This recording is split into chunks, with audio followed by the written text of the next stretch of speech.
Ghosts by Guy de Maupassant. Just at the time when the Concordat was in its most flourishing condition, a young man, belonging to a wealthy and highly respected middle-class family, went to the office of the head of the police at Peabody and begged for his help and advice, which was immediately promised him. "My father threatens to disinherit me," the young man then began, "although I have never offended against the laws of the state, of morality, or of his paternal authority, merely because I do not share his blind reverence for the Catholic Church and her ministers. On that account, he looks upon me, not merely as latitudinarian, but as a perfect atheist and a faithful old manservant of ours, who is much attached to me, and who accidentally saw my father's will, told me in confidence that he had left all his property to the Jesuits. I think this is highly suspicious, and I fear that the priests have been maligning me to my father. Until less than a year ago, we used to live very quietly and happily together, but ever since he has had so much to do with the clergy, our domestic peace and happiness are at an end." "What you have told me," the official replied, "is as likely as it is regrettable, but I fail to see how I can interfere in the matter. Your father is in the full possession of all his mental faculties and can dispose of all his property exactly as he pleases. I also think that your protest is premature. You must wait until his will can legally take effect, and then you can invoke the aid of justice. I am sorry to say that I can do nothing for you." "I think you will be able to," the young man replied, "for I believe that a very clever piece of deceit is being carried on here." "How? Please explain yourself more clearly." "When I remonstrated with him yesterday evening, he referred to my dead mother, and at last assured me, in a voice of the deepest conviction, that she had frequently appeared to him and had threatened him with all the torments of the damned if he did not disinherit his son, who had fallen away from God, and leave all his property to the church. Now I do not believe in ghosts." "Neither do I," the police director replied, "but I cannot well do anything on this dangerous ground if I had nothing but superstitions to go upon. You know how the church rules all our affairs since the Concordat with Rome, and if I investigate this matter and obtain no results, I am risking my post. It would be very different if you could adduce any proofs for your suspicions. I do not deny that I should like to see the clerical party, which will, I fear, be the ruin of Austria, receive a staggering blow. Try, therefore, to get to the bottom of this business, and then we will talk it over again." About a month passed, without the young latitudinarian being heard of. But then he suddenly came one evening, evidently in a great state of excitement, and told him that he was in a position to expose the priestly deceit which he had mentioned, if the authorities would assist him. The police director asked for further information. "I have obtained a number of important clues," the young man said. "In the first place, my father confessed to me that my mother did not appear to him in our house, but in the churchyard where she is buried. My mother was consumptive for many years, and a few weeks before her death, she went to the village of S, where she died and was buried. In addition to this, I found out from our footman that my father has already left the house twice, late at night, in company of X, the Jesuit priest, and that on both occasions he did not return till morning. Each time, he was remarkably uneasy and low-spirited after his return, and had 3 masses said for my dead mother. He also told me just now that he has to leave home this evening on business, but immediately he told me that our footman saw the Jesuit go out of the house. We may therefore assume that he intends this evening to consult the spirit of my dead mother again, and this would be an excellent opportunity for getting on the track of the matter, if you do not object to opposing the most powerful force in the empire, for the sake of such an insignificant individual as myself. Every citizen has an equal right to the protection of the state," the police director replied, "and I think that I have shown often enough that I am not wanting in courage to perform my duty, no matter how serious the consequences may be. But only very young men act without any prospects of success, as they are carried away by their feelings. When you came to me the first time, I was obliged to refuse your request for assistance, but today your shares have risen in value. It is now 8 o'clock, and I shall expect you in 2 hours' time, here in my office. At present, all you have to do is to hold your tongue. Everything else is my affair. As soon as it was dark, 4 men got into a closed carriage in the yard of the police office and were driven in the direction of the village of Sa.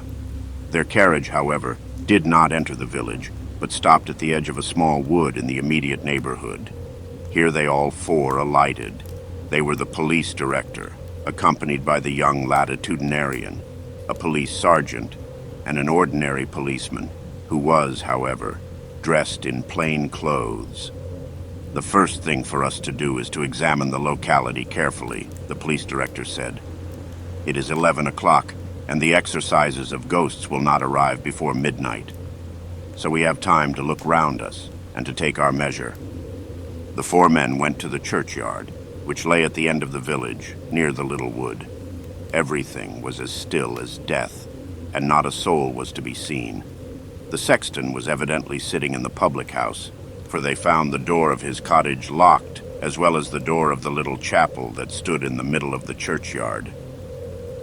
"Where is your mother's grave?" the police director asked, but as there were only a few stars visible, it was not easy to find it, but at last they managed it, and the police director looked about in the neighborhood of it. "The position is not a very favorable one for us," he said at last. "There is nothing here, not even a shrub, behind which we could hide." But just then, the policeman said that he had tried to get into the sexton's hut through the door or the window, and that at last he had succeeded in doing so by breaking open a square in a window, which had been mended with paper, and that he had opened it and obtained possession of the key, which he brought to the police director. His plans were very quickly settled. He had the chapel opened and went in with the young latitudinarian. Then he told the police sergeant to lock the door behind him and to put the key back where he had found it, and to shut the window of the sexton's cottage carefully. Lastly, he made arrangements as to what they were to do in case anything unforeseen should occur. Whereupon the sergeant and the constable left the churchyard and lay down in a ditch at some distance from the gate, but opposite to it. Almost as soon as the clock struck 11:30, they heard steps near the chapel, whereupon the police director and the young latitudinarian went to the window in order to watch the beginning of the exorcism, and as the chapel was in total darkness, they thought that they should be able to see without being seen. But matters turned out differently from what they expected. Suddenly, the key turned in the lock, and they barely had time to conceal themselves behind the altar before 2 men came in, one of whom was carrying a dark lantern. One was the young man's father, an elderly man of the middle class, who seemed very unhappy and depressed. The other, the Jesuit Father K, a tall, thin, big-boned man with a thin, bilious face in which 2 large gray eyes shone restlessly under their bushy black eyebrows. He lit the tapers, which were standing on the altar, and then began to say a requiem mass, while the old man knelt on the altar steps and served him. When it was over, the Jesuit took the book of the Gospels and the holy water sprinkler and went slowly out of the chapel, while the old man followed him, with the holy water basin in one hand and a taper in the other. Then the police director left his hiding place, and stooping down so as not to be seen, he crept to the chapel window, where he cowered down carefully, and the young man followed his example. They were now looking straight on his mother's grave. The Jesuit, followed by the superstitious old man, walked 3 times round the grave. Then he remained standing before it, and by the light of the taper, he read a few passages from the Gospel. Then he dipped the holy water sprinkler 3 times into the holy water basin, and sprinkled the grave 3 times. Then both returned to the chapel, knelt down outside it with their faces towards the grave, and began to pray aloud, until at last the Jesuit sprang up in a species of wild ecstasy and cried out 3 times in a shrill voice, "Exsurge, exsurge, exsurge." Footnote 1. Arise.